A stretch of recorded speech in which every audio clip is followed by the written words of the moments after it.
Defending a T20 World Cup, it's got to be one of the toughest gigs in cricket. And for India, well, their path to a repeat title just got a whole lot more interesting, maybe even controversial. And it all comes down to the squad they've just dropped. So, the defending champs have laid their cards on the table.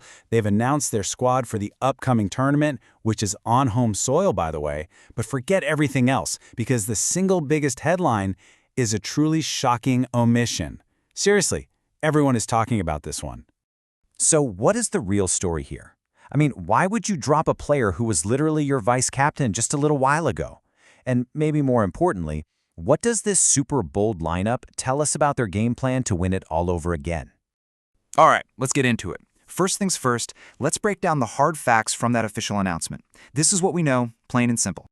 Okay, so India is aiming for something huge here, a record-setting third T20 World Cup title. And they're going to try and do it with a new captain, Surya Kumar Yadav, leading the charge in his first big ICC tournament.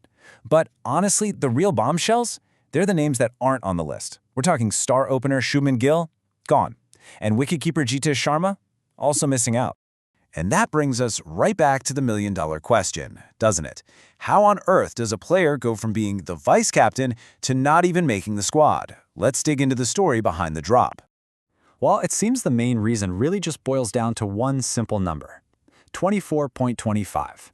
That was Shubman Gill's batting average in T20 internationals since he came back in September. And look, for a top-order guy, that's just not going to cut it, is it? And then, when you put Gill's numbers right next to Sanju Samson's, the picture gets a whole lot clearer. Samson hasn't just been scoring more runs. He's been doing it at a ridiculous strike rate of almost 160. You can really see how the selectors made this tough call based on the cold, hard data. So, with Gill out, that leaves a pretty big hole at the top of the order, right? So who are the selectors betting on to fill it? Let's meet the new guys on the block. It looks like India is placing its chips on a really dynamic, explosive new pair. The word on the street is that the fiery Abhishek Sharma, and get this, his T20 strike rate is a mind-blowing 188.02. He'll be opening up with the in-form Sanju Samson. And then you've got Ishan Kishan as the backup. And hey, speaking of Ishan Kishan, he didn't just get picked. He pretty much kicked the door down to get back in. I mean, his performance in India's domestic T20 tournament, it was just undeniable. He racked up 517 runs, averaged over 57, and, this is the crazy part, had a strike rate of 197.32 while leading his team to the trophy. Just incredible stuff. But this wasn't just a simple swap of an out-of-form player for an in-form one. There's a much bigger strategy at play here. It's all about finding the right combinations. And the chairman of selectors, Ajit Agarkar, he basically said it himself. He explained that when you're putting together a 15-man squad, you're looking for the right combinations. It's like a puzzle, and sometimes a really good player, well, they're just not the right pace for that puzzle.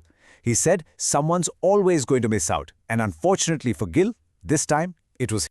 So what is this new strategy? It really boils down to having two wicket-keepers who can both open the batting. This gives the team so much flexibility. You've got Samson as your main guy, opening and keeping, but then you've got Kishan as a backup, ready to step in. It means they can maintain that same aggressive structure at the top no matter what happens. It's a smart tactical move.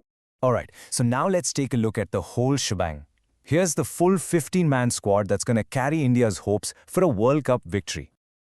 Okay, let's start with the batters. Man, this lineup is just built for modern T20s. It is stacked, and I mean stacked with power hitters.